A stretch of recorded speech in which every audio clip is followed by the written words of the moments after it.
Oi, pessoal, tudo bem? Como foi a semana de vocês? Espero que vocês tenham tido uma boa experiência com o estudo das escrituras, né, do livro de Mórmon e o Vem Segue-me, tá bom? Se você tem alguma experiência em que você acredita ser importante, um testemunho, coloca aqui embaixo no compartilhar. Isso pode fazer a diferença na vida de alguém, ok?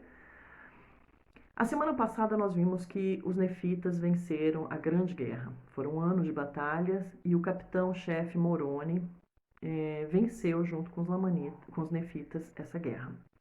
Veio então um período de paz e prosperidade, porque o livro de Mórmon diz que eles oravam frequentemente e não se demoravam para lembrar do Senhor seu Deus.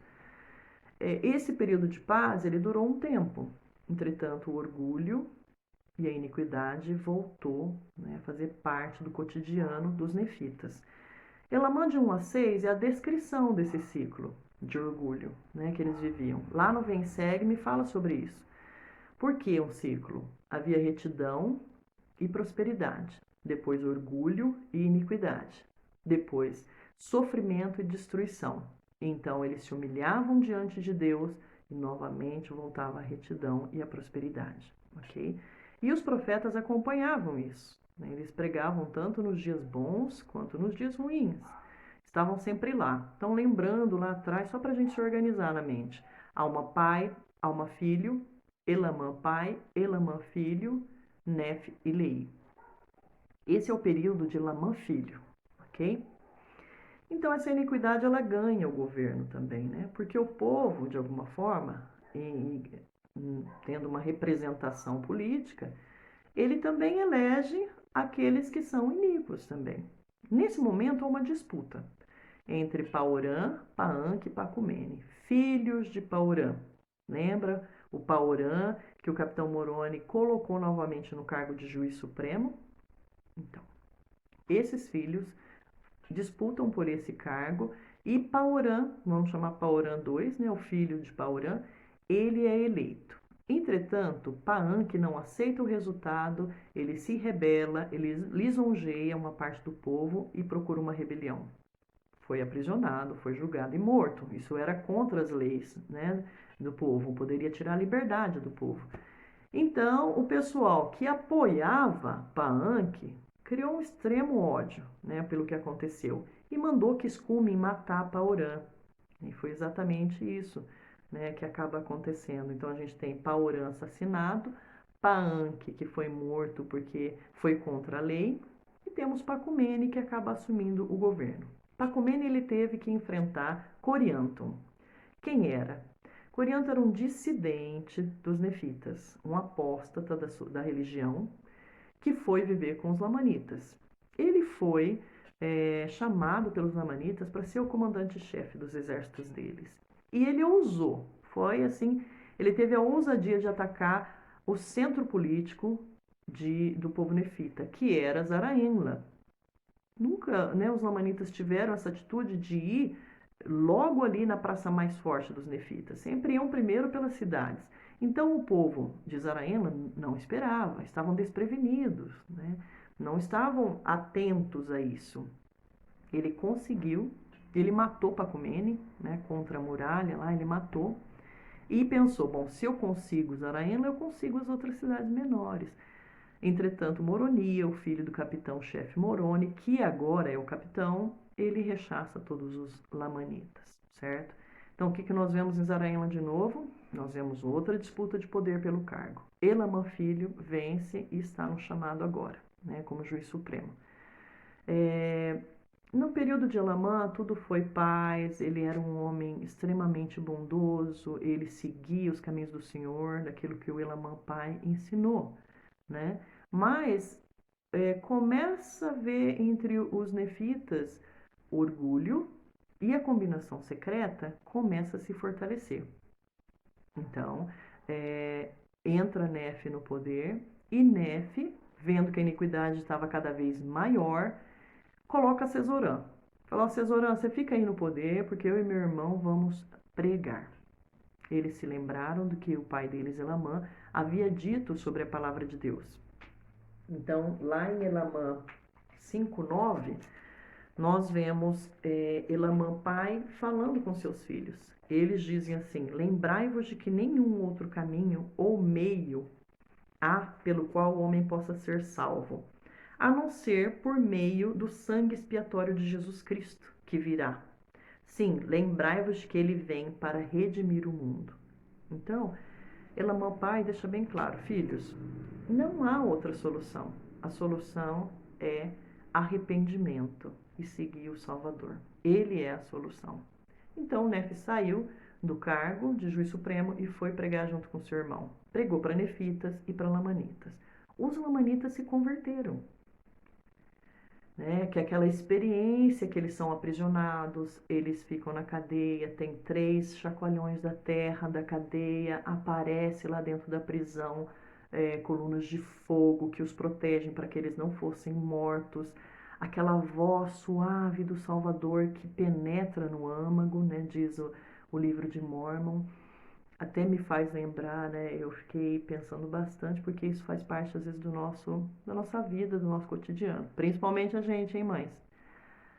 O profeta Gordon B. Hinckley disse certa vez que nós temos que abaixar os decibéis da nossa voz, né? Não é vencer pelo grito, né? E o Salvador mais uma vez é nosso exemplo. O amor, a calma e a tranquilidade, ela tem mais efeito, né, do que a hostilidade. Então é muito, muito forte esse milagre que aconteceu quando Néfili foram pregar entre os lamanitas. Os lamanitas se converteram e até desceram, alguns até Zaraíma, para ajudar os nefitas, ajudar os irmãos a guardarem os mandamentos. Entretanto, os nefitas continuaram entrando em iniquidade, o bando de Gadianton se fortaleceu, enquanto os lamanitas rechaçou completamente a combinação secreta do meio deles. E então, o que a gente aprende, né? Que foi o que é fortalecido lá pelas palavras de Elamã filho para os filhos dele. Lá em Elamã 5:12, o profeta Elamã fala para os seus filhos: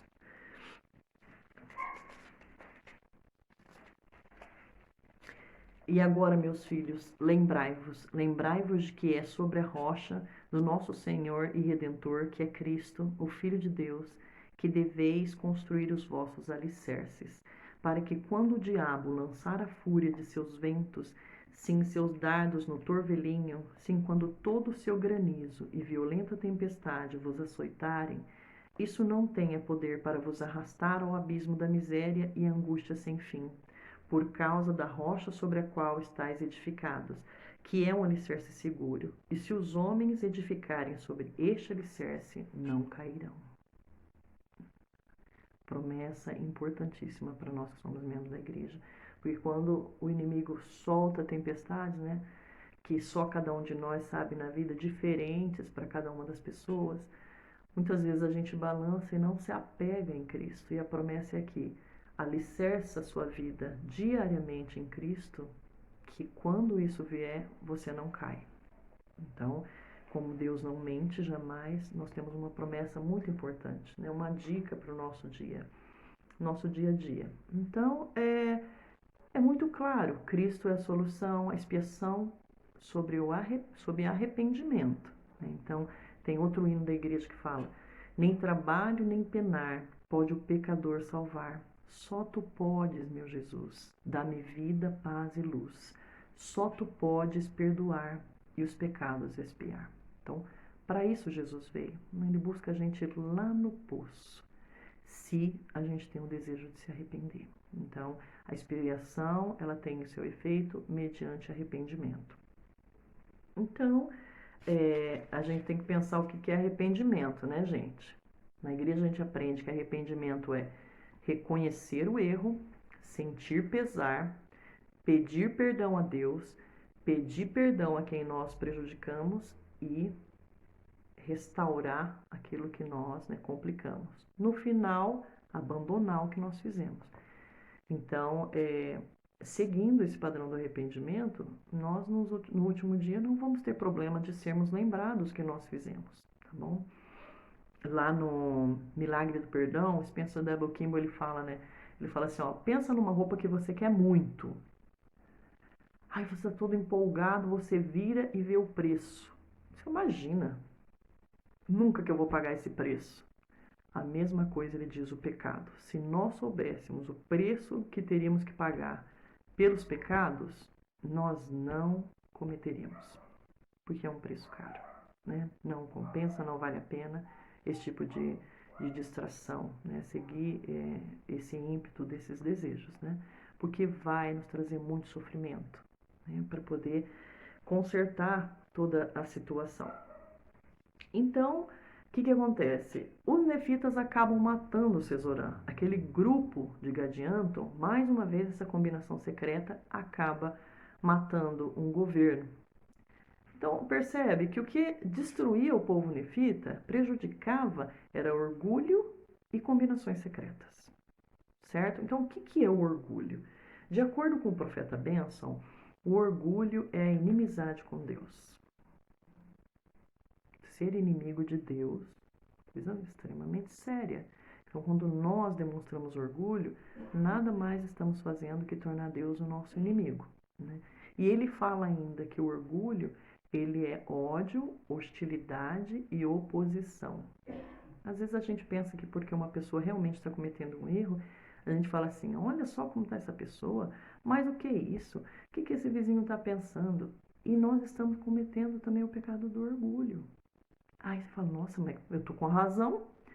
Irmãos, vejam a simulação de orgulho do material da igreja, do seminário, no YouTube. Excelente, maravilhoso. Você vai entender que tem muitas coisas que nós precisamos limpar mais, sabe, do nosso espírito. Vai aprender muita coisa lá. É um filminho de 9 minutos, bem ágil, com exemplos do dia a dia, tá bom? E o que é a combinação secreta? No manual, também, né, do seminário, lá do livro de Mormon, tem uma descrição que eu vou falar só o grifo. Diz assim, Satanás é o grande conspirador, o real instituidor de tais organizações, consideradas pelo Senhor como uma grande abominação. Essas organizações florescem e ganham força quando a maioria do povo é iníqua. Ela funciona sob o princípio do segredo. A ideia de manter alguma coisa em oculto é acompanhada pela realização de um convênio. Então, eles fazem juramentos entre si e quem sair desse convênio, quem entregar outro, com certeza vai ser morto. O objetivo dessas combinações secretas é ganhar poder, lucro ou ambos. Usam a imoralidade, o dinheiro e a violência para concretizar os seus desígnios. E aqui diz, a única maneira de banir essas organizações é por meio da conversão do povo à retidão. É a única maneira. Né? Tem organizações secretas hoje em dia? Vixe, um monte. Na política, entre empresas, máfias, né? Tem muita organização secreta. Então, se nós andamos em retidão e também proclamamos o evangelho, nós estamos lutando contra esse movimento, né? Porque viu o resultado? Se houver retidão entre o povo, as combinações secretas, elas são, né, desmembradas. O livro de Mormon fala que a iniquidade nunca foi felicidade. E nós não queremos isso para nós. Quem não quer paz e alegria? Não só os membros da igreja. O mundo quer. Por isso os missionários estão por aí pregando o evangelho. Se a gente for lembrar do que o profeta lá no livro de Mosias fala sobre o resultado de quando nós andamos em retidão, nós não precisamos pensar em mais nada, né? Olha só.